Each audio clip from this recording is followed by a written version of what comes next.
अस्सलाम वालेकुम। मेरा नाम है doctor Waqas Javed. I am a consultant in orthopaedic surgery. इस टाइम मैं काम कर रहा हूँ एवर केयर हॉस्पिटल लाहौर और Alrazi hospital on M Alam road पे। आज हम बात करेंगे हिप पेन के बारे में। इसके अंदर हम उसके कॉजेज़ को डिस्कस करेंगे, किस तरह के लोगों को ये अफेक्ट करती है, उसके सिम्टम्स क्या हैं, उसको हम इन्वेस्टिगेट कैसे करते हैं, उसकी आगे मैनेजमेंट कैसे करते हैं। अगर हम एज फैक्टर की बात करें तो hip pain normally older patients को अफेक्ट करती है। ज़्यादातर लोगों के अंदर जिनकी एज 40 या 50 से ज़्यादा होती है, लेकिन ये यंगर पेशेंट को भी अफेक्ट करती है, जिसकी स्पेसिफिक रीज़न जो कि मैं बाद में डिटेल से डिस्कस करूँगा। अगर हम ओल्डर पेशेंट की बात करें तो हिप पेन उनको काफ़ी अरसे से तंग कर रही होती है। ये नॉर्मली आपके फ्रंट, साइड या बैक ऑफ द हिप पे हो सकती है।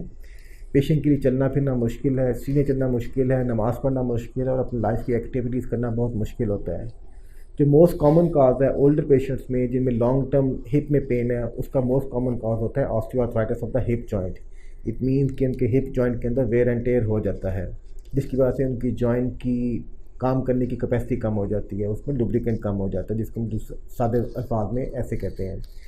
यंगर पेशेंट्स के अंदर भी हिप पेन हो सकती है, लेकिन उसकी मोस्ट कॉमन वजह होती है कि उनके हिप की ब्लड सप्लाई ऑटोमेटिकली ख़त्म हो जाती है और उनके हिप जॉइंट के जो बॉल है वो ऑटोमेटिकली डाई होना शुरू होती है। ये बहुत कॉमन नहीं है, ये बहुत कम लोगों को अफेक्ट करता है, लेकिन जिन लोगों को ये अफेक्ट करता है उनको यंगर एज में हिप में पेन होती है और वो काफ़ी सवियरली सिम्टोमेटिक होते हैं। अगर हम इसके असेसमेंट की बात करें तो जब भी इसमें पेशेंट को हम असेस करते हैं तो उसमें पेशेंट की हिस्ट्री लेते हैं, उसके असेस करते हैं कि सिम्टम्स कितने अरसे से हैं, उसकी कोमॉर्बिडिटीज़ मीन उसके अलावा उसको कौन सी मेडिकल प्रॉब्लम है और इस पेन का उनकी लाइफस्टाइल पे क्या इम्पैक्ट हो रहा है। अगर हम इसकी एग्जामिनेशन की बात करें तो इसके अंदर उनके हिप को एग्जामिन करते हैं, हम उनकी बैक को एग्जामिन करते हैं, क्योंकि कभी कभी बैक की पेन भी हिप तक आ जाती है और आपका हिप बिल्कुल ठीक होता है लेकिन बैक की पेन आपके हिप को अफेक्ट करती है।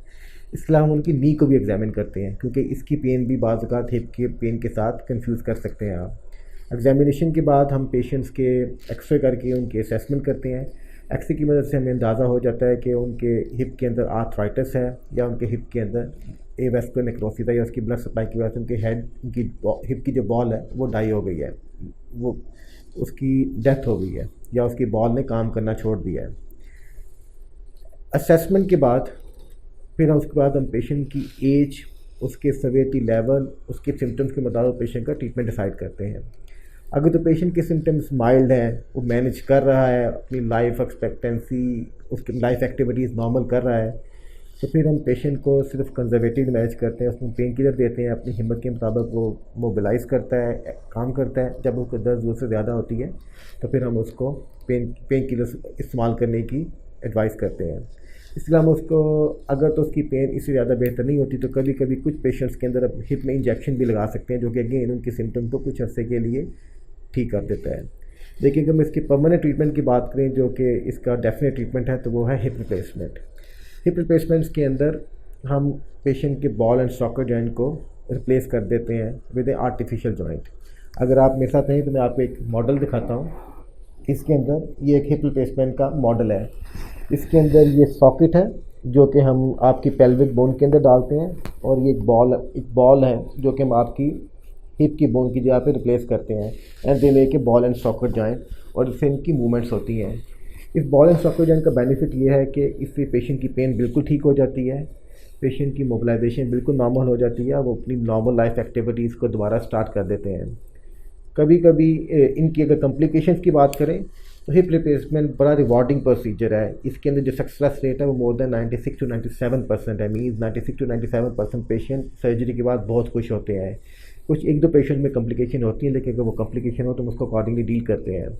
तो मेरी आपको एडवाइस है कि अगर आपको हिप की पेन है, आप स्ट्रगल कर रहे हैं और आपकी लाइफ सीवियरली इफेक्ट हो रही है, तो मैं सजेस्ट करूंगा कि आप इसके बारे में प्रोफेशनल ओपिनियन लें, किसी डॉक्टर को दिखाएं जो कि आपको असेस करेगा और होपफुली वो आपके सिम्टम्स को मैनेज करके आपकी लाइफ की क्वालिटी को इम्प्रूव करेगा।